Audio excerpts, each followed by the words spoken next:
ሰላም ጤና ይስጥልኝ የተከበራችሁ የቻናሉ ተከታታዮች እንዴት ናችሁ? እንዴት ሰነበታችሁ? በየቀኑ እንግዲህ የምንመገባቸውና በየቀኑ የምንወስዳቸው ጣፋጭ ምግቦችና መጠጦች በጣማቸው የምንወዳቸው ምግቦች ለጤናችን ምን ያህል አደገኛ እንደሆኑ አስበው ያውቃሉ? ስኳር እንግዲህ በምላሳችን ላይ የሚፈጠረው እርካታ ከፍተኛ ቢሆንም በሰውነታችን ውስጥ ግን ሳናቀው ለብዙ ከባድ በሽታዎች በር ይከፍታል።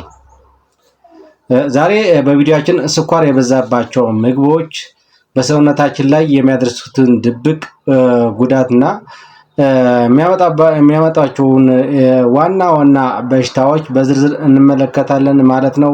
እስከ መጨረሻ አብራችን ቆዩ። መልካም ቆይታ። እንግዲህ ስኳር የበዛባቸው ምግቦች ለምን አስጊ ሆኑ የሚለው እንግዲህ በጭንቅላታችን የሚመላለስ ጥያቄ ነው ማለት ነው። ሰውነታችን በተፈጥሯዊ መንገድ ከተለያዩ በተፈጥሯዊ የምናገኛቸው የተለያዩ ስኳር የበዛባቸው ምግቦች አሉ ማለት ነው። እነሱ በመጠጥ በምግብ በተለያየ በፍራፍሬ በተለያዩ ሊሆኑ ይችላሉ። እነዚህ የምናገኛቸው ምግቦች ስኳር በቀላሉ የተቀነባበሩና ብዙ ስኳር የያዙ አይነት ምግቦች ናቸው ማለት ነው። ነገር ግን በፋብሪካ የተቀነባበሩና ሰው ሰራሽ ስኳር የበዛባቸው ምግቦች ወደ ደማችን ሲገቡ ኢንሱሊን ሆርሞንን ያዛቡታል ማለት ነው። ኢንሱሊን የሚባለው ሆርሞን በሰውነታችን ውስጥ የሚገኘው በእነዚህ ስኳር የበዛባቸው ምግቦች መጠጦች እንዲዛባ አንዱ መንገድ ይሆናል ማለት ነው። ይህንን ኢንሱሊን የሚባለው በቅጽበት በሰውነታችን ውስጥ እብጠት ወይ ደግሞ ኢንፍላሜሽን እንዲፈጥርና ለስብ ክምችት ወይ ደግሞ ለውፍረት ክምችት ዋና መንስኤ ይሆናል ማለት ነው። በውስጣቸው ስኳር በጣም ከፍተኛ መጠን ያላቸው ምግቦች ዝርዝር ብዙዎችን ስኳር የሚገኘው በሻይ ወይም በኬክ ውስጥ ብቻ ይመስለናል ማለት ነው። ነገር ግን የሚከተሉትን ምግቦች ዋነኛ የስኳር ምንጮች ናቸው ማለት ነው። ከነዛ ለስላሳ መጠጦች፣ የታሸጉ ጭማቂዎች፣ ሶፍት ድሪንክስ የሚባሉ እና ኢነርጂ ድሪንክስ የሚባሉ አይነት ነገር ማለት ነው። በአንድ የታሸገ ለስላሳ መጠጥ ውስጥ እስከ 10 ሻይ ማንኪያ ስኳር ሊኖር ይችላል ተብሎ ይገመታል ማለት ነው። እንግዲህ ኬኮች፣ ብስኩቶች፣ ቸኮሌቶች እና ፈጣን ከፍተኛ የካሎሪ ክምችት ያላቸው ምግቦች ናቸው ማለት ነው። የታሸጉ ማጣፈጫዎች ለምሳሌ ኬታብ የሚባለው ጨዋማ ቢመስሉ በውስጣቸው ከፍተኛ ስኳር የያዙ የቁርስ እህሎች እንደዚህ አይነት ማለት ነው።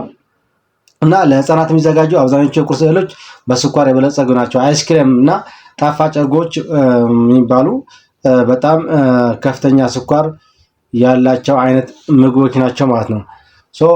ስኳር የበዛባቸው ምግቦች የሚያመጣቸው የተለያዩ በሽታዎች አሉ ማለት ነው። ከመጠን በላይ ስኳር ስንወስድና ከአንድ ወይም ከሁለት በላይ በሽታ ልንያዝ እንችላለን ማለት ነው።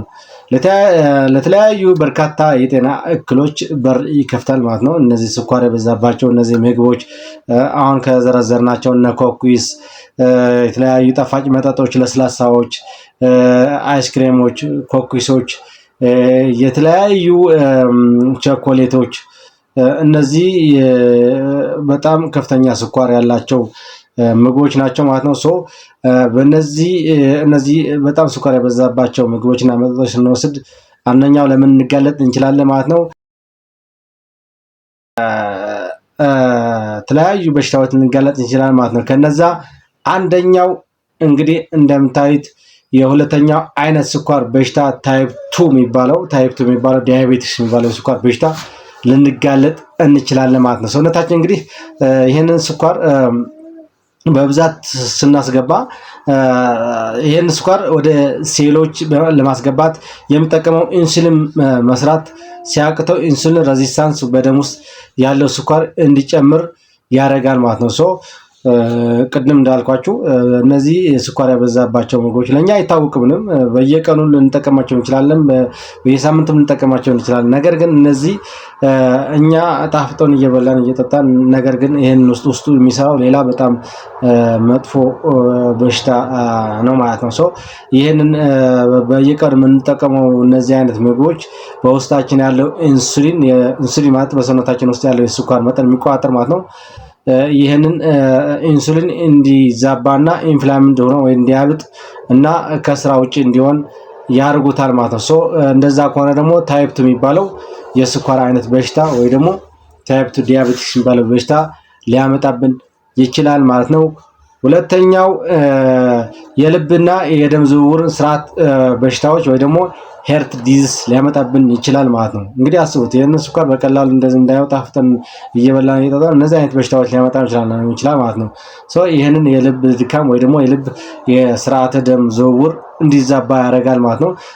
ከመጠን በላይ ስኳር የበዛባቸው ምግቦች ወይ መጠጦች ስንጠቀም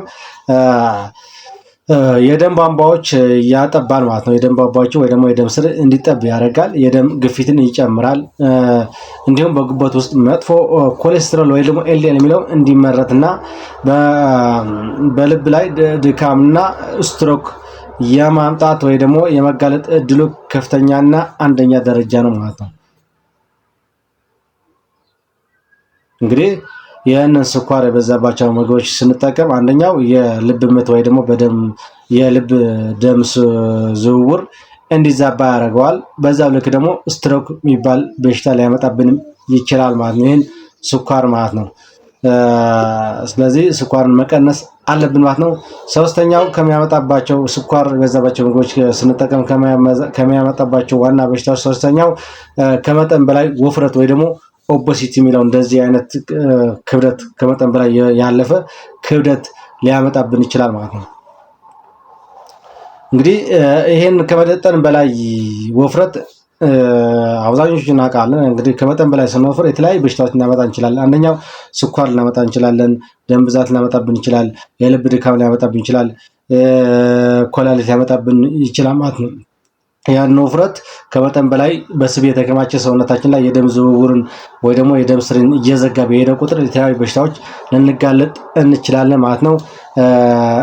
አራተኛው የጉበት ስብ በሽታ ወይ ደግሞ ነል አልኮሊክ ፋቲ ሊቨር ዲዚዝ የሚባለው ማለት ነው። እሱን ሊያመጣብን ይችላል ማለት ነው። እንግዲህ ስኳር በውስጥ ያለው ፍሩክቶዝ የሚባለው የሚቀናበረው በጉበታችን ብቻ ነው ማለት ነው። ከመጠን በላይ ስኳር ሲገኝበት ስኳርን ወደ ስብ ይቀየራል ማለት ነው። ይህም ጉበታችን ላይ ስብ እንዲከማችና ስራው እንዲያቆም ያደርገዋል ማለት ነው። ምክንያቱም ስኳር ከመጠን በላይ ሲከማችና ወደ ስብ ሲቀየር ይህንን ጉበት የሚባለው በሽታ ሊመጣ ይችላል ማለት ነው። ስኳርን በደንብ መጠንቀቅ መቻል አለብን ማለት ነው። በቡናም ሊሆን ይችላል፣ በተለያዩ ምግቦችን የምንጠቀምበት ስኳር መጠኑን አውቀን ወይ መጠናችን አውቀን መሄድ አለብን ማለት ነው። አምስተኛው ደግሞ ቆዳ የመሸብሸብና ያለ እድሜ ማርጀት እንደዚህ አይነት ማለት ነው። እንደዚህ አይነት ምልክት ስኳር በብዛት ስንጠቀም እንደዚህ አይነት ስኳር ጣፋጭ ምግቦች ስንጠቀም እንደዚህ አይነት ፊታችን ወይ ደግሞ ቆዳችን እንደዚህ የመሸብሸብና ቆዳችን የመበላሸት አይነት ባህሪ ሊያመጣብን ይችላል ማለት ነው። እሱ ብቻ አይደለም፣ ስኳር ወይ ደግሞ ጣፋጭ ምግቦች ስንመገብ ለብጉር ሁላ ነማዲያና ለብጉር ልንጋለጥ እንችላለን ማለት ስፔሻሊ ብጉር በስኳር የበዛባቸው ምግቦች የማምጣት ዕድሉ በጣም ከፍተኛ ነው ማለት ነው። ስድስተኛው የጥርስ መበስበስ ያመጣል ማለት ነው። የጥርስ መበስበስ እንደዚህ ጋር በፎቶ እንደምታዩት እንደዚህ አይነት የጥርስ መበስበስ ሊያመጣ ይችላል ማለት ነው። ወይ ደግሞ ቱዝ ዲኬይ የሚባለው በአፋችን ውስጥ ያሉ ባክቴሪያዎች ስኳርን ተጠቅመው አሲድ ያመርታል ማለት ነው። ምክንያቱም በብዛት ስኳር ስንጠቀም በአፋችን ውስጥ ስኳር ጣፋጭ ነገር ሊቀር ይችላል። ስለዚህ ያ በአፋችን ውስጥ የቀረው ጣፋጭ ስኳር ነገር ወዴት ይቀየራል ማለት ነው? ወደ አሲድነት ይቀየራል ማለት ነው። ወደ አሲድነት ተቀየረ ማለት ደግሞ ይህን አሲድ ደግሞ ጥርሳችን ወይ ደግሞ የጥርሳችን ሽፋን ወይ ደግሞ የጥርሳችን የላይኛው ወርቃማ ፓርቱ ምን ይባላል ማለት ነው? እንዲበላ ወይ ደግሞ እንዲበሰብስ ያደርገዋል ማለት ነው። ምክንያቱም እነዚህ ባክቴሪያዎች ያን ጣፋጭ ስኳርነት ወደ አሲድ ስለሚቀይሩት ማለት ነው። በአጭሩ ስኳርን መቀነስ ማለት ክብደትን ለመቀነስ ብቻ ሳይሆን እነዚህ አስከፊና ስር የሰደዱ በሽታዎች ቀድሞ ለመከላከል የሚደረግ ትልቁ የህይወት ውሳኔ ነው ማለት ነው። ስኳር እንዳልኳችሁ እነዚህ በሽታዎች ሊያመጣ ስለሚችል በደንብ መጠንቀቅ አለብን ማለት ነው። ስፔሻሊ ደግሞ በአረብ ሀገር ያለን ሰዎች አብዛኞቹ የአረብ ሀገር ምግብ ታውቁታላችሁ በጣም ስኳር የበዛበት ነው። ለምሳሌ የተለያዩ መጠጦች፣ የተለያዩ ብስኩቶች፣ የተለያዩ ቸኮሌቶች፣ የተለያዩ አይነት በነገር ኬኮች፣ ፒዛዎች በዛ ውስጥ በጣም ከፍተኛ የሆነ ስኳር ይጠቀማልና ለስላሳዎችም አሉ።